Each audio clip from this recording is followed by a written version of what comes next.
Hello and welcome to my new video.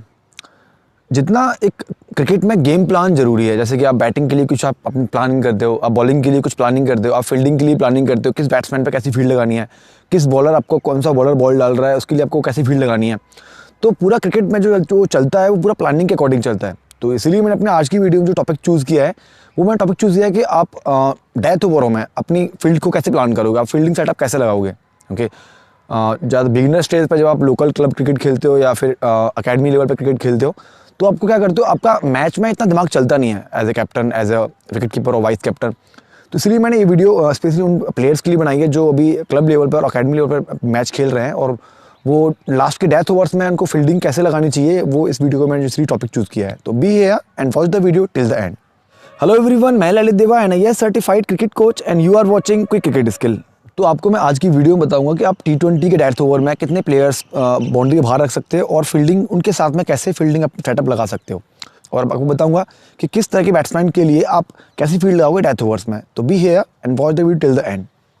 Okay, तो सबसे पहले हम T20 की बात कर लेते हैं। आपको पता होगा T20 में खाली एक ही पावर प्ले लागू होता है, वो होता है फर्स्ट ओवर से लेकर 6 ओवर तक।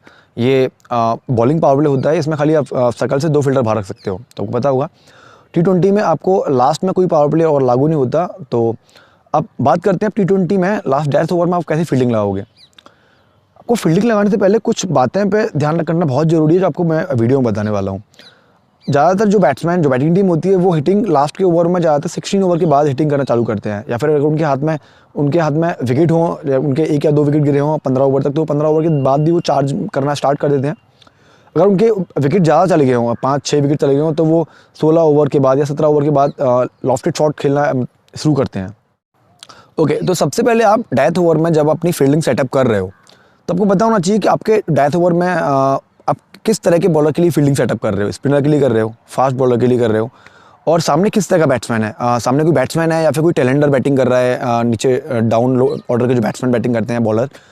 तो आपको ये कुछ इंपॉर्टेंट नोट्स ध्यान में रखना बहुत ज़रूरी है। मान लीजिए हम आपका जो डेथ ओवर में एक आपका बॉलर स्पिनर बॉलिंग कर रहा है और सामने आपका कोई स्पेशलाइज बैट्समैन है, सामने बैटिंग टीम का जो बैट्समैन बैटिंग कर रहा है।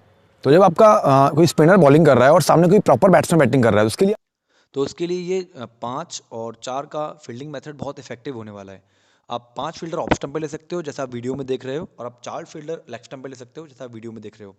हम स्टार्ट करेंगे और मेक श्योर आप जो ये फील्डिंग सेटअप लगाओ आपके 4 फील्डर सर्कल के अंदर होना मैंडेटरी है। आप स्टार्ट करेंगे स्पिनर के लिए शॉर्ट थर्ड मैन से, क्योंकि बॉल में इतनी स्पीड होगी नहीं तो बॉल बिहाइंड द विकेट नहीं जाने वाला है। शॉर्ट थर्ड मैन के बाद आप पॉइंट ले सकते हो, उसके बाद आप एक कवर्स रख सकते हो सर्कल के अंदर। 3 फील्डर आप सर्कल के अंदर ऑफ स्टंप से लगा सकते हो। उसके बाद आप एक स्वीपर कवर पीछे रख सकते हो, क्योंकि अगर बैट्समैन को हाफ वॉली बॉल मिला, अगर उसने बैट का फेस ओपन करके मारा तो स्वीपर कवर अगर नहीं क्लियर कर पाता वो, तो वहाँ कैच होने के चांसेस बढ़ जाते हैं। और सामने आपको लॉन्ग ऑन रखना बहुत ज़रूरी है, क्योंकि अगर बैट्समैन सीधे बैट से मारा और वो ग्राउंड को क्लियर नहीं कर पाता है तो वहाँ पे कैच होने के चांसेस बढ़ जाएंगे और विकेट होने के चांसेस बढ़ेंगे। सिमिलरली आप ऐसे ही लेग स्टंप से शुरू कर सकते हैं। आप लेग स्टंप पे देखा है मैंने शॉर्ट फाइन लेग प्लेस किया हुआ है, क्योंकि हमें 4 फील्डर सर्कल के अंदर रखनी है। शॉर्ट फाइन लेग ऊपर से इसलिए रखा है क्योंकि पीछे बॉल बिहाइंड द विकेट ज़्यादा तेज नहीं जाएगा। अगर बैट्समैन पैडल स्वीप मारता है तो भी बैट्समैन वहाँ फील्डर की लाइन में बॉल आएगा, वहाँ से बॉल पिक कर लेगा वो। और उसके बाद मैंने 4 फील्डर लेग स्टंप पे इसलिए बाहर रखे हैं क्योंकि स्पिनर पे ज़्यादातर बैट्समैन फोर्सफुली शॉट खेलता है और इसलिए लेग स्टंप पे बॉल आने के चांसेस ज़्यादा होते हैं। मिड विकेट पे एक फील्डर रखा हुआ है, क्योंकि यहाँ से बैट्समैन अगर स्लॉक स्वीप मारता है और अगर बॉल थोड़ा सा स्क्वायर हो जाता है तो बॉल मिड विकेट पे आएगा। अगर यहाँ से ग्राउंड को क्लियर नहीं कर पाता है बैट्समैन तो आउट होने के चांसेस बहुत ज़्यादा हैं। एक्स्ट्रा मिड विकेट एक फील्डर लॉन्ग ऑन और मिड विकेट के बीच में इसलिए है क्योंकि वहाँ से अगर बैट्समैन सीधे बैट से मारता है बैट का फेस शॉट करके, तो यहाँ पे बॉल के हवा में आने के चांसेस बहुत ज़्यादा हैं। और मैंने लॉन्ग ऑन इसलिए रखा है क्योंकि अगर बैट्समैन को हाफ वॉलीबॉल मिलता है और सीधे बैट से या स्टेप आउट करके ग्राउंड को क्लियर करने की कोशिश करता है और ग्राउंड क्लियर नहीं हो पाता, तो यहाँ से उसके कॉट आउट होने के चांसेस बहुत ज़्यादा हैं। चलिए तो आपको मैं एक डेमो दे देता हूँ कि आपने जो फील्डिंग सेटअप लगाया हुआ है स्पिनर के लिए ये कैसे काम करने वाला है। मान लीजिए आपका बैट्समैन सामने बैटिंग कर रहा है, स्पिनर पर बैटिंग कर रहा है सामने बैट्समैन, कोई भी आपने स्पिनर को अपने बॉल दिया हुआ है लास्ट के डेथ ओवरों में। मान लीजिए अगर बैट्समैन सामने स्ट्रेट बैट से मारता है और वो ग्राउंड को क्लियर नहीं कर पाता तो उसके लॉन्ग ऑन पर कैच होने के चांसेस बहुत ज़्यादा है। और स्पिनर पर जो बैट्समैन ज़्यादा शॉट ऑफर करते हैं वो स्लॉक स्वीप ऑफर करते हैं, क्योंकि वो क्या करते हैं बॉल की पूरी पिच तक ना पहुंच के बैकफुट को ग्राउंड पर रख के और स्लॉक स्वीप मारने का बहुत ट्राई करते हैं। वो कुछ इस तरह का शॉट ट्राई करते हैं। तो उसके लिए मैंने एक लॉन्ग ऑन और मिड विकेट के बीच में एक फील्डर प्लेस किया हुआ है जहाँ पे उसके कैच होने के चांसेस बहुत बढ़ जाएंगे। और मैंने एक स्क्वायर बाउंड्री भी स्वीप प्लेस किया है लास्ट के डेथ ओवरों में स्पिनर पे, क्योंकि बैट्समैन क्या करते हैं स्पिनर पे स्वीप बहुत मारते हैं, तो स्वीप के लिए अगर बॉल थोड़ा सा हवा में रहता है तो वहाँ कैच होने के चांसेस हैं और वहाँ बाउंड्री मिलने के चांसेस बहुत दिखे हमें, अगर वो ऊपर से ग्राउंड को क्लियर करता तब। स्क्वायर लेग बाउंड क्योंकि final leg short final leg इसी में रखा हुआ है कि मान लीजिए बैट्समैन अगर बॉल अगर डाउन द लेग बॉल करता है, यहाँ पैडल स्वीप बैट्समैन मारता है तो पीछे उसको क्लियर 4 ना मिले, वहाँ पे खाली 1 या 2 रन से खाली खर्च करने पड़े बॉलर को। ऑफ स्टंप पे इतना कम प्रोटेक्शन इसलिए है क्योंकि ऑफ स्टंप पे शॉट मारने के लिए आपको बॉलर की स्पीड का यूज़ करते हैं बैट्समैन, और स्पिनर बॉल डाल रहा है तो आपको स्पीड थोड़ी कम मिलेगी, तो यहाँ पर खाली उस बैट्समैन और स्पिनर को विद स्ट्रेट बैट मार सकता है, तो या तो बॉल लॉन्ग ऑफ पे जाएगा या बॉल जाएगा स्वीपर कवर पे। अगर बैट्समैन ने रिवर्स स्वीप कर लिया तो उसका आपके पास कोई ऑप्शन नहीं होगा, वहाँ पे आउट होने के चांसेस भी हैं और रन बनाने के चांसेस भी हैं। तो आप इस बॉलिंग के साथ में स्पिनर के साथ में आप इस मेथड फील्डिंग मेथड के साथ में आप लास्ट के डेथ ओवर में फील्डिंग सेटअप कर सकते हो। ओके, ये तो हो गया आपका स्पिनर के साथ में डेथ ओवर में बॉलिंग करने का फील्डिंग सेटअप। अगर आप मान लीजिए फास्ट बॉलर के साथ में डेथ ओवर में आप बॉलिंग कर रहे हो, आपको मैं जो ये फील्डिंग मेथड बता रहा हूँ ये शॉर्ट पिच बॉल के लिए नहीं है, शॉर्ट पिच बॉल के लिए मैं इसके बाद बताऊंगा। ये आपकी बॉल है, जब आप शॉर्ट पिच बॉल नहीं करने वाले हो तो आप कहीं ना कहीं गुड लेंथ बॉल और कुछ बॉल हाफ वॉली करने वाले हो अपने ओवर में। आपको इस तरह के फील्डिंग मेथड में आप कैसे फील्डिंग लाओगे, आप इसमें भी आप 5 फील्डर ऑफ स्टंप है और 4 फील्डर लेग स्टंप पे लगा सकते हो। अगर आपका प्लान शॉर्ट पिच बॉलिंग का नहीं है तो आप अपने थर्ड मैन को ऊपर रख सकते हो सर्कल पे, तो क्या होगा अगर आप बॉल ऊपर करोगे तो बैट्समैन के चांसेस खत्म हो जाएंगे कि वो लॉफ्टेड शॉट थर्ड मैन के ऊपर से चला जाए, अगर नेक्स्ट टाइम भी होगा तो भी नहीं जाएगा। अगर आप शॉर्ट पिच बॉल करोगे तो टॉप एज लग के सर्कल के ऊपर से बॉल थर्ड मैन पे जाएगा, अगर आप शॉर्ट पिच बॉल नहीं कर रहे हो तो बॉल थर्ड मैन पे नहीं जाएगा, इसलिए आप अपने थर्ड मैन को सर्कल पर रख सकते हो पीछे से। अब आप अपने सर्कल पे थर्ड मैन रखा हुआ है तो अब आपको एक फील्डर पीछे बाउंड्री पे पॉइंट और थर्ड मैन के बीच में से रखने का बहुत जरूरी है, क्योंकि क्या होगा अगर आपने बॉल फ्रंट फुट फेंका और यहाँ से बैट्समैन ने बैट का फेस ओपन करके ड्राइव लगाया तो बॉल पॉइंट वाले एरिया में जाएगा और वहाँ से बॉल घूमता हुआ थर्ड मैन और पॉइंट बाउंड्री पे जाएगा, थर्ड मैन और पॉइंट बाउंड्री के बीच में जो जगह है वहाँ जाएगा। तो आप एक फील्डर वहाँ प्लेस करिए, आपके बचे 3 फील्डर, तो आप कवर्स को सर्कल के अंदर रख सकते हो कि क्या होगा बैट्समैन को अब जब परफेक्ट हाफ बॉल ही मिलेगा तेज बॉल तो वहाँ से लॉफ्टेड मारने के लिए इतनी जल्दी एडजस्टमेंट नहीं कर पाएगा, तो वो बॉल को कहीं ना कहीं नीचे मारने का ट्राई करेगा। तो अपने एक फील्डर कवर्स पे प्लेस किया हुआ है तो वहाँ पे उसके रुकने के चांसेस बढ़ जाएंगे। और अगर आपके पास ऑफ स्टंप पे आपकी प्लानिंग है बॉलिंग करने की तो आप एक एक्स्ट्रा कवर आप पॉइंट और कवर्स के बीच में एक फील्डर बाउंड्री पे आप प्लेस कर सकते हो, क्योंकि आपकी पूरी प्लानिंग है आप ऑफ स्टंप पे बॉलिंग करोगे तो आप एक फील्डर वहाँ बाउंड्री प्लेस कर सकते हो। क्योंकि अगर बैट्समैन ने लॉफ्टेड शॉट ट्राई किया और बैट का फेस खोल के लॉफ्टेड शॉट मारने का ट्राई किया तो ball all the way air में ट्रैवल करेगा और ग्राउंड क्लियर नहीं हो पाया, तो आप एक स्वीपर कवर पे आप एक कैच आउट का ऑप्शन आप बना सकते हो। साथ साथ आप अगर बॉल शॉर्ट पिच नहीं करने वाले हो तो आपको एक सामने लॉन्ग ऑफ रखने की बहुत ज़्यादा ज़रूरत है, क्योंकि आप बॉल ऊपर करोगे तो बैट्समैन सीधे बैट से शॉट जरूर खेलेगा और सामने लॉन्ग ऑफ पे कैच होने के चांसेस बहुत बढ़ जाएंगे अगर उसने ग्राउंड को क्लियर नहीं कर पाया।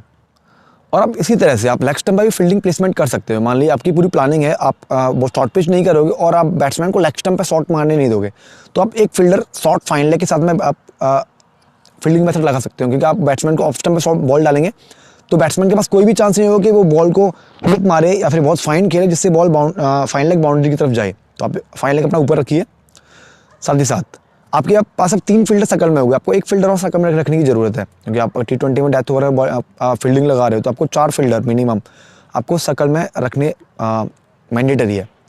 तो मान लीजिए आपने अपना शॉर्ट फाइनल लेग सर्कल पर रख दिया, आप साथ साथ क्या कर सकते हो यहाँ पर अगर आपका प्लानिंग ऑफ स्टंप है तो आप अपने एक स्क्वायर लेग बाउंड्री पे एक फील्डर प्लेस कर सकते हो। क्या होगा अगर बैट्समैन ऑफ स्टंप से बॉल को खींचेगा लेग स्टंप के लिए तो वो फाइन कभी नहीं खेल पाएगा। अगर मान लीजिए अगर आपने बॉल ऑफ स्टंप पे डाला हुआ है तो यहाँ से अगर वो खींचेगा बॉल को लेग स्टंप पे मारने के लिए तो वो खाली बस फाइन कभी नहीं खेल पाएगा, बॉल फाइन लेग कभी नहीं जाएगा फाइन लेग बाउंड्री पे, तो बॉल ज़्यादातर स्क्वायर लेग बाउंड्री पे जाएगा या फिर मिड विकेट बाउंड्री पे जाएगा। तो आप एक फील्डर को स्क्वायर लेग बाउंड्री पे प्लेस करिए जहाँ से वो भाग के मिड विकेट बाउंड्री से कवर कर सकता है।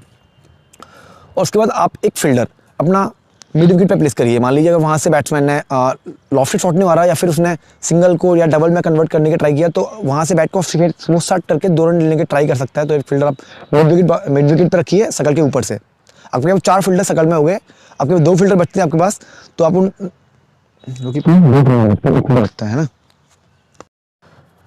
और अब आपके पास केवल एक फील्डर बचता है तो आप उसको लॉन्ग ऑन बाउंड्री में लगाइए। अगर आपकी प्लानिंग तो है ऊपर बॉल करने की तो फिर लॉन्ग ऑन पे अगर बैट्समैन शॉट खेलने ट्राई करेगा और वो फील्ड को क्लियर नहीं कर सकता तो वहाँ पे आउट होने के चांसेस बहुत ज़्यादा बढ़ जाएंगे। आप इस तरह की फील्डिंग में एक चेंजेस और कर सकते हो। आप मान लीजिए आप अगर ऑफ स्टंप पे फील्डिंग पूरा लगा रहे हो तो आप फाइनल लेग सर्कल के अंदर, स्क्वायर लेग सर्कल के अंदर और आप मिड विकेट को बाउंड्री में ढकेल सकते हो और लॉन्ग ऑन को बाउंड्री पे रख सकते हो। क्योंकि क्या होगा ये होल्डर ऑप्शन आपके पास है, आप इसको ग्राउंड पे इमीडिएटली चेंज कर सकते हो। आप देख रहे हो अगर स्क्वायर लेग बाउंड्री पे बॉल बैट्समैन नहीं मार रहा है और mid wicket boundary ball batsman मार रहा है तो क्या कर सकते हो आप स्क्वायर लेग को सर्कल के अंदर और फाइन लेग सर्कल के अंदर, थर्ड मैन सर्कल के अंदर और आपका कवर सर्कल के अंदर, और इसके साथ में आप मिड विकेट को आप बाउंड्री पे रख सकते हो। उससे क्या होगा, आपका हाफ वॉली बॉल आप जो फेंकने वाले हो, अगर बैट्समैन थोड़ा लॉफ्टेड बॉटम एंड की पावर से शॉट को लॉफ्टेड बना दें, तो बॉल के इतने स्क्वायर विकेट जाने के चांसेस बहुत कम रहेंगे। बॉल थोड़ा सा मिड विकेट पे जाएगा, अगर बॉल हवा में रहा और ग्राउंड क्लियर नहीं हुआ तो वहाँ पे बैट्समैन के आउट होने के चांसेस बहुत बढ़ जाएंगे। तो आप इस फील्डिंग मेथड के साथ में अभी आप फील्डिंग सेटअप लगा सकते हो।